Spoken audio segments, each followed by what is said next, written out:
Hello everyone and welcome to my second video on my 2020-2021 NHL season predictions. This one is specific for the players, so I've already done team prediction, who I think is going to win it, and etc, etc. In the previous video you can check that out, but this time I'm going to predict my winners, my nominees and outsiders for the 5 big trophies, those being the Vezina, the Calder, the Norris, the Rocket Richard and the Hart, and obviously give my reasoning why I think those players that I predict are going to win it. So for the Vezina, we have my 3 favourites of Vasilevsky, of Hellebuck and of Carey Price, with 2 outsiders being Jordan Binnington and Carter Hart. So my reasoning for Vasilevsky winning it is fairly simple. The other goalkeepers are in a harder division, and Vasilevsky, although he has a division with good teams like the Dallas Stars, like the Carolina Hurricanes, who definitely can cause him problems, he has guys in front of him like Hedman, like Sergachev, who can defend, who will keep him safe, and he won't have too much to do, in my opinion. Next, the Calder, and the Calder is hard to call with 56 games only and a taxi squad. Some players might suddenly be in a taxi squad, some players might start on the third line and end up being on the second or the first, or vice versa.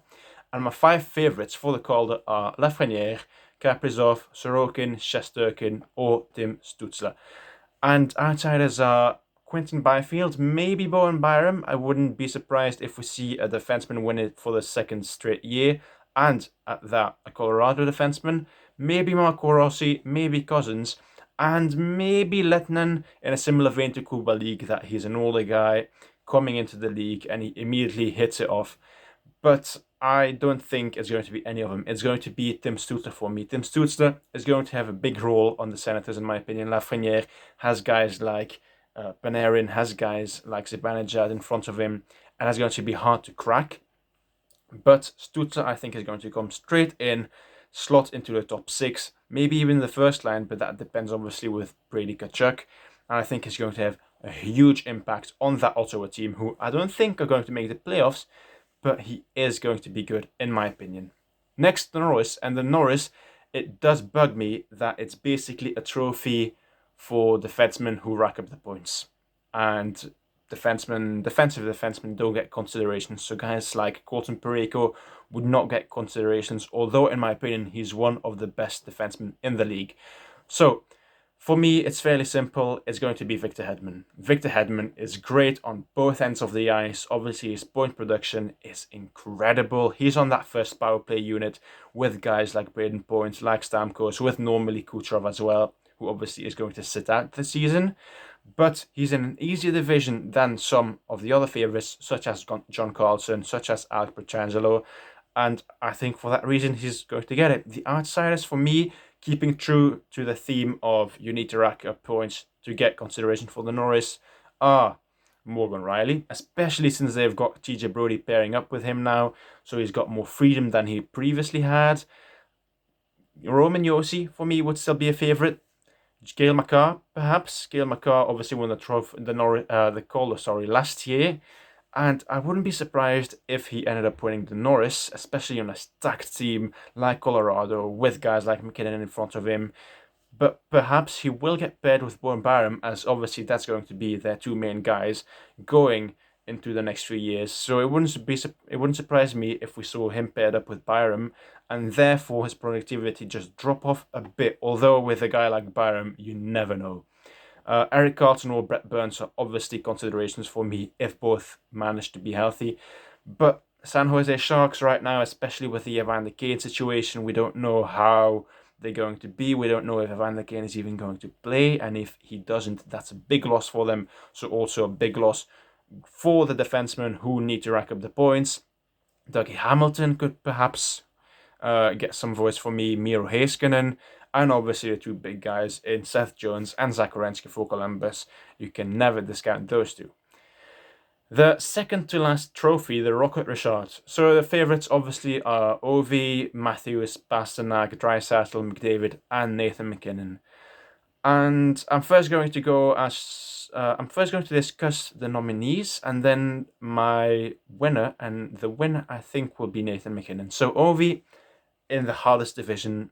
Ovi is going to get goals. Everyone knows what he does, yet no one can stop him. But at some point, age will catch up with him. And I'm not saying it will be this year, but he might regress just a little. I'm not saying it will be much, but just a little. And in a hard division, he will get goals, but I don't think he will get as many as he would have had if he was in the normal divisions. Austin Matthews. Now, Austin Matthews, obviously with the Canadian division, that's a hard one to call. He is the focal point of the Maple Leafs. The Canadian division has excellent goalkeeping. If you look at Markstrom, if you look obviously at Hellebuck, at Carey Price, and with the first line reportedly being Joe Thornton along with Matthews and Marner, will that lead to scoring opportunities for Matthews? Absolutely. But again, it just depends on what the Leafs do. We could see a great Leafs team, we could see a terrible Leafs team. Then David Pastrnak, but with his injuries, I don't think he's going to get close. Or maybe he will. It's a hard one. But I don't think he will get in the top 2 or top 3 for the goals. But he's still a favourite, obviously, because it's David Pastrnak. Leon Draisaitl and Connor McDavid, that's hard. The Oilers have made a lot of changes, and it really depends on if they look to be a solid team defensively first, or if they look to be a team that just outscores the other teams, because defensively they can be suspect at times. So they will get points, but will those points be more in assists or more in goals? That remains to be seen. I'm going with Nathan MacKinnon. As I've discussed in my team predictions, I think the Avalanche is going to win it all, perhaps even the President's Trophy. They've got guys like Rantanen, they've got guys at the back like Makar, they've got guys like Landeskog, like Byram, second line Kadri. The power play is excellent. How can it not be MacKinnon? I don't know. I genuinely don't know how it can be anyone else than MacKinnon. And for the Hart, could it be a goalkeeper? I don't think so. Could it be a defenseman? Maybe. And if so, I would obviously go with Victor Hedman, but I doubt it will be. I think it's going to be contested between McDavid, Draisaitl, and Nathan MacKinnon. And for me, it will be Nathan MacKinnon. As I said, McDavid and Draisaitl will rack up the points. Goals or assists? I don't know. That remains to be seen. And obviously, if the Rocket Richard goes to McDavid or Draisaitl, I think that player also ends up winning the Hart. But for me, it's MacKinnon. And then, yeah, I think MacKinnon will lead the league in scoring. MacKinnon will lead the league in points. MacKinnon will lead the league in MVP votes. For me, he's going to be the player to watch in this upcoming season. Anyway, let me know what you thought of the video in the comments down below. Please subscribe. Please let me know your predictions. If you agree, if you disagree, why you do agree, why you do disagree. Just be honest with your feedback. If you liked the video, please also drop a like on the video, and I will talk to you very soon.